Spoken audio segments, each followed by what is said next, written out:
Imagine this. You're scrolling through your phone at 2 a.m. and suddenly, there it is. That text you never expected. I just can't do this anymore. Not from a partner, from your best friend. The person who knew your coffee order, your trauma triggers, your secret dreams. And somehow, it hurts worse than any breakup you've ever had. Why? Because society tells us romantic love is sacred. But the truth? Friendship breakups cut deeper. They're silent assassins of the soul. No songs, no sympathy cards. No one says, it's okay to grieve. But your brain, it's screaming. And science, it's backing you up. Stick around. This changes everything. Let's get real for a second. When you break up with a romantic partner, people rally around you. You'll find someone better. Take time for yourself. Ice cream and rom-coms, it's self-care. But when your ride or die ghosts you, crickets. Maybe a half-hearted, oh, that sucks. And then what? Back to brunch selfies and TikTok dances like nothing happened. But inside, you're shattered. Why? Because friendship breakups aren't just about losing a person. They're about losing a mirror, a witness, a co-author of your life story. Your friend didn't just know you, they validated you. They remembered the weird thing you said in 8th grade. They laughed at your dumb jokes no one else got. They were your emotional archive. And when they vanish, it's not just loneliness, it's identity erosion. Psychologists call this social death. Not physical death, but the death of your social self.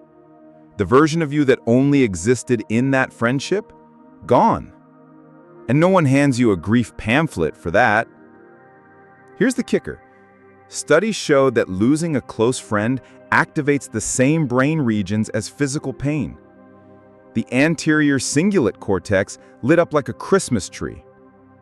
Your body doesn't know the difference between a stab wound and a silent unfollow. But here's what no one tells you. Friendship breakups are sneakier. There's no official breakup, no dramatic last fight. Just silence, slow fade, disappearing acts. And that ambiguity? It's psychological torture. Your brain loops endlessly. Was it me? Did I say something? Are they mad? Should I reach out? It's emotional quicksand, and most of us don't even realize we're sinking. So why does this hurt more than romantic breakups? Because romantic love comes with expiration date awareness. You know it might end. Friendships? We think they're forever. And that illusion, it's the trap. Let's pull back the curtain on the 3 psychological traps that make friendship breakups so devastating and why you never saw them coming. Trap number 1, the invisible contract illusion. You never signed anything, no vows, no rings, but deep down, you believed in an unspoken contract. I'll always be here for you, no matter what. That's not naive, that's human.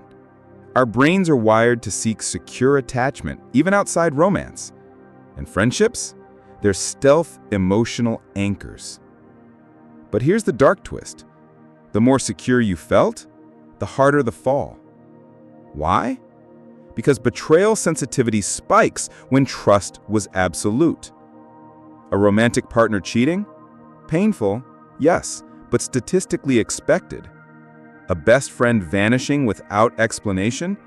That violates a sacred, silent oath. And your amygdala? It treats that like a survival threat. Literally. Brain scans show betrayal triggers the same fear response as seeing a predator. Trap number 2, the shared identity collapse. You weren't just friends, you were a unit. Alex and Sam, the duo, the dynamic, the inside jokes only you two understood. Psychologists call this relational self, the part of your identity co-created within a relationship. Lose the relationship, you lose part of yourself. Think about it. Who are you without them? The person who binge-watched Stranger Things for 14 hours straight? The one who cried over burnt cookies at 3 a.m.? That version of you doesn't exist anymore. And rebuilding your identity solo? That's emotional reconstruction, and most of us don't even know we need blueprints. Trap number 3, the no closure vortex. Romantic breakups often come with a conversation, a reason, a goodbye. Even if it's messy, there's narrative closure. Friendship breakups? Usually just radio silence. And your brain? It hates uncertainty. It will invent stories to fill the void. They're mad because I forgot their birthday. They met someone cooler. I'm unlovable. These aren't thoughts, they're trauma loops. And without closure, they become mental parasites.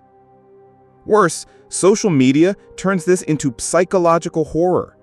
You see their new squad, their smiling stories, their #squad goals posts, and your brain whispers, you were replaced.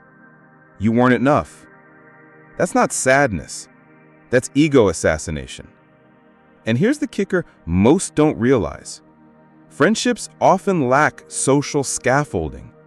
No therapists specialize in friendship grief, no Hallmark cards for sorry your person ghosted you. You're expected to just move on. But moving on from someone who knew your soul?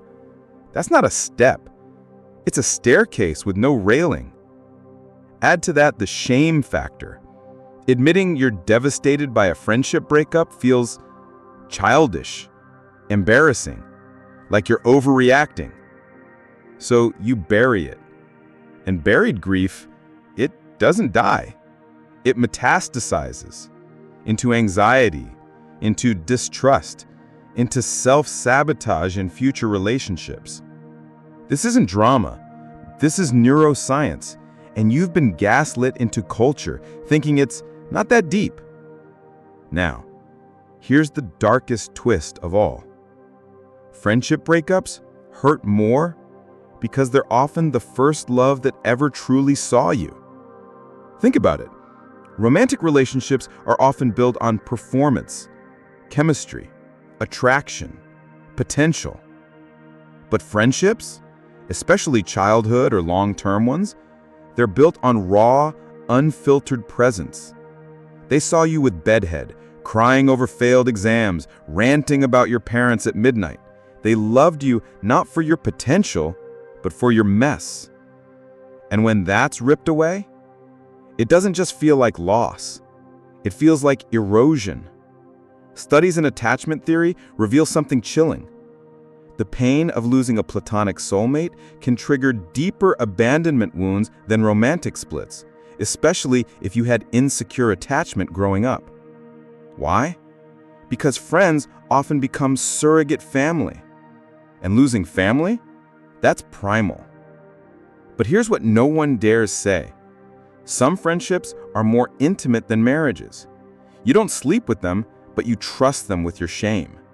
You don't kiss them, but you let them see you ugly cry. You don't share a mortgage, but you share memories that shaped your soul. And when they leave, it's not just grief, it's existential. If they, who knew me best, walked away, who am I now? Worse, society doesn't give you permission to mourn, so you mourn in silence. In showers, in late-night Google searches, why does losing a friend hurt so bad? You think you're broken. You're not. You're human. And here's the final gut punch. The brain doesn't categorize loss by label. It categorizes by depth. And if your friend was your safe space, your mirror, your witness, your brain registers their absence as catastrophic. Not because you're weak, because you love deeply. And deep love always leaves deep wounds. This isn't about blame. It's about biology, betrayal, belonging, and the brutal truth. We underestimate platonic love until it's gone. And then we realize it was the glue holding us together. So now what? How do you heal when the world won't even acknowledge your pain? First, name it. Say it out loud. I am grieving my friend. Not we drifted, not it fizzled. Grieving because you are. And naming it robs the shame of its power. Second, reclaim your narrative. Write a letter you'll never send. Burn it. Bury it. Scream it into a pillow. Your brain needs to process the story, not just the silence. Closure isn't something they give you, it's something you create. Third, rebuild your identity, not around them, but beyond them. Who are you now? What parts of you did they amplify? What parts did they mute? Rediscover your solo rhythm. New hobbies, new spaces, new versions of you that don't need their reflection to exist. Fourth, normalize platonic grief. Talk about it. Post about it. Tell your therapist. Demand that culture stop minimizing this pain. Friendship loss is valid. It's deep. It's real. And you're not too sensitive for hurting. And finally, forgive yourself for not seeing it coming, for clinging too long, for sending that last text, for not being stronger. You weren't weak. You were loyal. And loyalty? That's not a flaw. It's a superpower, even when it breaks your heart. This isn't the end of your story. It's the brutal, beautiful beginning of a new chapter, one where you learn that your worth was never tied to their presence. So ask yourself this: who taught you that friendship wasn't sacred? Who told you platonic love wasn't worthy of mourning? And why are you still listening to them? Drop a comment below. I'm grieving a friend. Let's build a monument to the friendships that shaped us and the courage it takes to heal when they end. Because you're not alone, and your pain, it matters. If this hit deep, share it with someone who's silently grieving a friendship. Smash that like button, not for me, but for your healing. And subscribe, because we're just getting started unraveling the dark secrets your brain never told you. You were loved, you are worthy, and this pain, it's proof you loved deeply. Now, what part of you will you rebuild next?